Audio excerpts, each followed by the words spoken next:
What up, y'all? Day 230 of our grand experiment rating random magic cards. Happy Monday to everybody. Hope your week's got started off right. You know what I mean? Hope I'm part of your week getting started off right. Maybe you had the worst Monday ever. Let's try to reverse that here. What we really have to worry about, or I guess get excited about, is that tomorrow, within about 16 hours of when I'm recording this, Tarkir Dragonstorm spoilers start up officially. Boy, that's going to be fun. But that means that I'm not sure that this video is going to perform super well after like the 12-hour mark. This cards start rolling out, you know. But what we will do is use today as kind of practice for spoiler season. It would be really cute. I don't know if we're going to do this or not, but it would be really cute to look at each and every one of these cards as though they've never been printed before. Let's make this a spoiler video. I had a couple of people in the comments suggest that I do this before, and I'm not really sure I can keep up the bit the entire time, but it might be fun to pretend that actually these are brand new, never before seen cards being released in a standard set. But I'm not sure that we can commit, but we'll find out. First card of the day is Kindred Discovery from Treasure Chest. whatever that is. I guess it was an online thing at first, but Commander 2017 it first got printed. It's still worth like $6, man. This is 5 mana, 3 and 2 blue for an enchantment. As it enters the battlefield, choose a creature type. Whenever a creature you control of the chosen type enters the battlefield or attacks, draw a card. I believe that Medic actually played this against all of us in a game of Commander on Shuffle Up and Play. Was this the thing that he played? I think it may have been. I don't have a great memory, but how many times can I watch that episode? It's probably contributed a good bit to the view count of myself alone, but either way, yeah, this is a fantastic card. I can see why it's like $6, and it needs to be reprinted a bunch, but it already has been. It's kind of insane. It's been reprinted a ton, and still not really that much. So, movement on the price.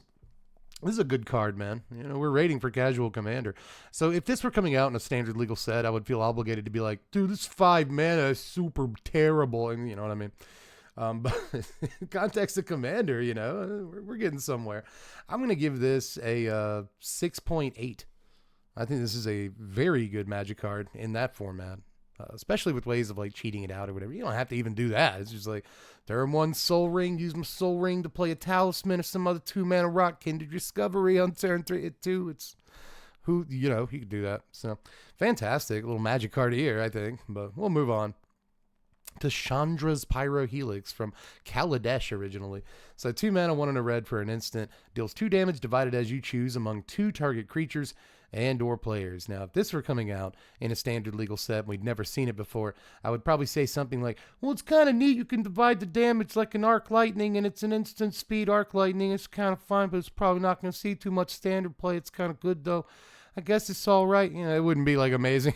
I wouldn't be like super impressed by this, but especially within the context of Commander, look at all the burn cards you have available, the whole open world of burn at your fingertips, and this is like even way less impressive. So altogether though, removal spells are removal spells. So let's give this a 3.6. Chicken, you over there?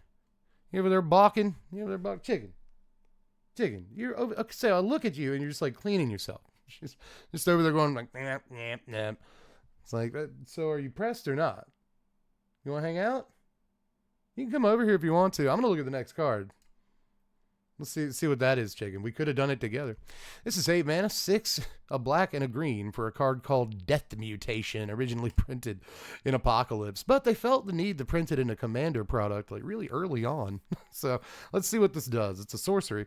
Destroy target non-black creature. It cannot be regenerated. Put X 1/1 green sapperling creature tokens into play, X being the converted mana cost of the dude you destroyed. So it's weird that it has to be non-black. Do you guys remember when like black removal was like it couldn't target black creatures? I feel like we kind of got away from that.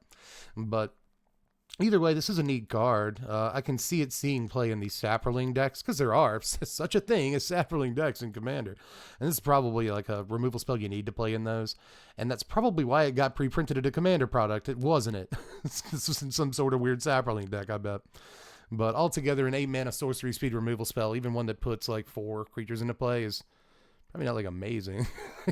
Even if you're like supercharging it or perfect synergy or whatever. So I'm just going to give this a 3.9, mostly for potential. It does have some potential, but good lord, man, it's going to cost your whole turn almost no matter what turn it is, you know. So we'll move on to Gravecrawler. Sun is a good Magic card. Originally printed way back, I believe. So Dark Ascension, that makes sense. Not as long ago as I would have thought. Still like 50 or $5, but if you want to get it from Innistrad Remastered in a cool retro frame, which you do, it's 90 cents. That's so wild. This is such a good looking version of the card. I'll pay $1 for this Gravecrawler today. Buy. Been a while since I added something to the buy list. Buy Gravecrawler. Do it. Would it surprise you to know I don't actually have a copy of this card? I'm pretty sure I don't. It's a single black mana for a 2/1 Zombo that can't block. You may cast it from your yard as long as you control a zombie. That's the whole card. It's brilliant. It's a ridiculously good Magic card. It's so good, man. Just any sort of like Ashnod's Altar type thing, you know, and you can filter mana. And there's probably, I don't know, 1,000? It might be in the 4 figures. The number of combos with Ashnod's Altar, Phyrexian Altar, and stuff like that. Obviously, Phyrexian, what is it? Yeah, Phyrexian Altar is the one that you sacrifice a creature out of mana of any color. So you just sacrifice your Gravecrawler, use the black mana you got from Altar to play Gravecrawler, and like the whole time you're getting, you know, a creature entered the battlefield triggers and stuff like that. So that's an easy one. You can keep that, but there's so many combos with altars and sacrifice effects in Gravecrawler. Just all-time great. I'm gonna give this card a 7.2. So serious too. So while I was thinking of the number in my head, while it swam into my mind, I was like, am I really gonna give it this high of a number? Yeah, seriously. Gravecrawler is good in zombie decks, period. Just point blank, but it's also like a part of so many good combos. That's its true power. Abstergo Entertainment. We have actually done this card before, so don't have to do an Assassin's Creed card. This is next is Avatar Growth. This is originally printed in Game Night, but also Treasure Chest, and that is it. That's all. That's the only times this card's been printed. It's worth $10. I have never once seen this. 6 mana. Yeah, 6 mana, 2 green for a 4/4 elemental avatar that costs 1 less for each opponent that you have. So you have 3 opponents that actually cost 3 mana. It has Trample. 3 mana, 4/4 trample. When it ETBs, each player searches their library for 2 basic lands, put them on the battlefield, shuffles up. So 3 mana for a 4/4 trample, you get to ramp the moment that you play it. Everybody else does too, but you worry about that later, you know. It's fine. So landfall decks, I guess, might want this. Generally, it's just good though. Like that's a decent rate, right? So I'm gonna give you a 6, and that is just because I don't want my opponents to ramp. But that still is pretty powerful, man. Show of hands, if you're in the comments section, who has not seen this card? I want to know. Well, actually, I think it'd be better if I said who has seen it. I don't know. You're all going to chime in anyway, which is what I want. So get in there. Have you know about this guy? I don't know about this guy, but we'll move on to Pitiless Plunderer. Oh, if he was printed in standard, he'd be pretty good, right? No? Well, yeah, it'd be like a 5 mana 4/4 trample. Everybody ramps and your opponent gets the ramp first. He would actually be abysmal. For a second there, I forgot about our thing today. See, I knew I wasn't going to be able to keep the bit going. Pitiless Plunderer was printed into standard just a few years ago in Rivals of Ixalan. This card was like $9 just a couple of years back, but it's plummeted to $2 now. They have reprinted it a lot, and it needed that. So I'm not complaining. It's actually a really good thing. 4 mana, 3 and a black for a 1/4 human pirate. Whenever another creature you control dies, create a colorless treasure with, you know what a treasure does. Create a treasure when a guy you control dies. This card is essential in like sacrifice deck builds and commander and stuff. I did play this in El Silcor, and I'm still playing it in El Silcor. I'll always play this in El Silcor, but I played it in Judith and stuff too. Just a wonderful little Magic card that is actually halfway decent, even if you're not sacking guys. It's like creatures you control are going to die one way or the other, and it doesn't like specify token or non-token. So in a tokens build, it turns out to be really good too. Just what a wonderful little guy this dude is. Ramped in black is somewhat rare. It does happen sometimes in Dark Ritual, right? But we don't see it enough, I would say. And Plunderer is a gray way of getting it. So I'm going to give Plunderer a... First of all, I asked the audience. This is a card I want to know about today. What would you rate Pitiless Plunderer? If it were in Standard, I wouldn't rate it too highly. I mean, we've seen it in Standard. It's just like a Garbo uncommon in that format. It doesn't do a whole lot, but... set it up in Commander, boy. We set it up with that nice little apartment across town. You know what I mean? You go see it sometimes. It's a good little card. This is... I feel like I've given you enough time to go down in the comments and do something with this. I will give Pitiless Plunderer a 6.6. Right in there somewhere. I think this is a much better than average card in Cash Commander. Next is Guild Globe for more of the spark. Apparently, it was only ever printed in War of the Spark, but we've seen stuff like this a bunch of times. 2 mana for an artifact. When it ETBs, draw a card. You can pay 2, sack it, add 2 mana of different colors. And so a little bit of filtering there on the sack, but mostly it's an artifact. It's an artifact coming into play. It's an artifact you can sack to different stuff or whatever. So if your deck cares about artifact, it's good. And 2 mana to draw a card. Sure, whatever. So like all of these like prophetic prism and that, like every time I see them, I'm like, no, okay.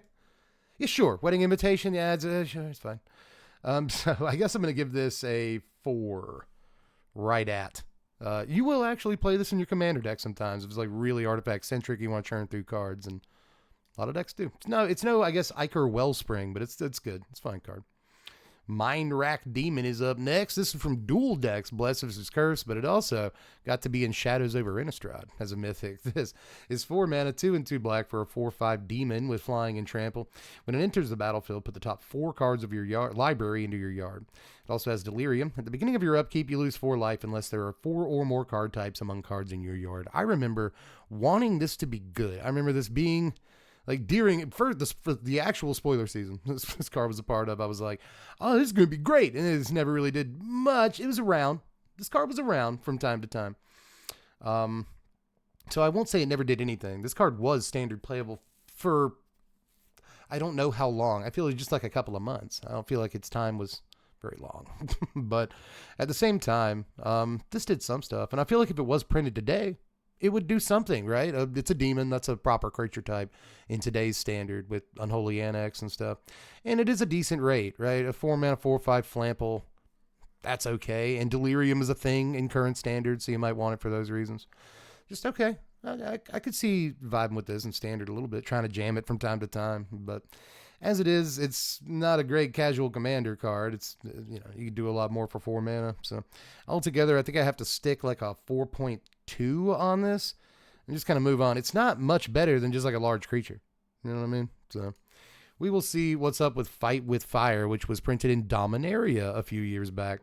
Cost a whole 6 cents. Get your hands on this. Old Jaya Burn spell. Let's see if she's gotten better or worse over the years. 3 mana, 2 and a red for a sorcery with kicker 6. So if you want to pay 9 mana for this, 2 of which is red, it deals 5 damage to target creature at its regular rate.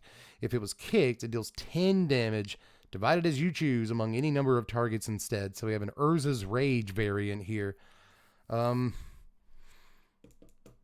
At sorcery speed, huh? At sorcery speed. I actually remember trying to make this work. I feel like I wasn't the only person that tried to make a thing out of this, right? But altogether, you're not going to do anything with this. Come on. It might be fun to play it in like Commander Burn, right? It might be try to just dance, try to do a little something. I'm going to give this still a removal spell, you know what I mean? So I'll give it a 3.2 or something like that.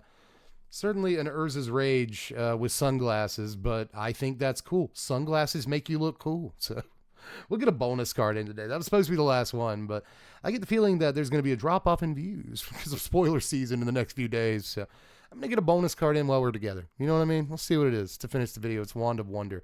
Amazing art on this card. I've always liked this Xavier Ribeiro excuse me. This is from Commander Legends Battle for Baldur's Gate. It is 4 mana, 3 and a red for an artifact. You can pay 4, tap it, roll a d20. Each opponent exiles cards from the top of their library till they exile an instant or sorcery card, then shuffles the rest into their library. You may cast up to X instant and or sorcery spells from among cards exiled this way without paying their mana cost. So delicious. If you get a 1 through 9 on that roll, X is 1, so you can cast 1 instant or sorcery. If it's 10 through 19, X is 2, and if at 20, then X is 3. So you get a critical, you get to cast all 3 spells that opponents exile. This could be really, really fun. I've never seen this used in a game of Magic, but boy, this could be just excellent, man. It really could hit garbage, but even if you only hit one of the spells, you get your choice of those 3 spells, and that should be good. And it's not relegated to sorcery speed or anything. It costs a total of 8 mana to play and then activate, but I don't know. Once you get it rolling, whew. So I like this a good bit. I'd be interested in how you'd score this too. I know I've already asked the audience, but there's no hard, fast rule that I only get one. So you want to tell me how you feel about Wand of Wonder? I'm interested in that too. But I will give WoW here. Wow. I'll give WoW a 6. I actually think this is a fairly powerful Magic card, potentially at least. So do like it. There's going to be some times you just like crap out on it or whatever, and that's not great. But altogether, dude, I think you could have the time of your life with this. And isn't that what Commander and Magic really is about, is making memories. And I think you could make some really good ones with this card. So I'd try it out in Commander. But that is all for now, ladies and gentlemen. I will see you tomorrow, maybe. I know you want those Tarkir Dragonstorm spoilers, but I'm sat down to record a batch of videos for the whole week here. So, you know, I'll be here tomorrow. You coming, bud? You gonna come chill? I don't know. We'll see. I'll at least see you for the Tarkir Dragonstorm spoilers. Here's fingers crossed. There's some wild stuff tomorrow, and I'm sure there will be. But either way, love you guys. Bye.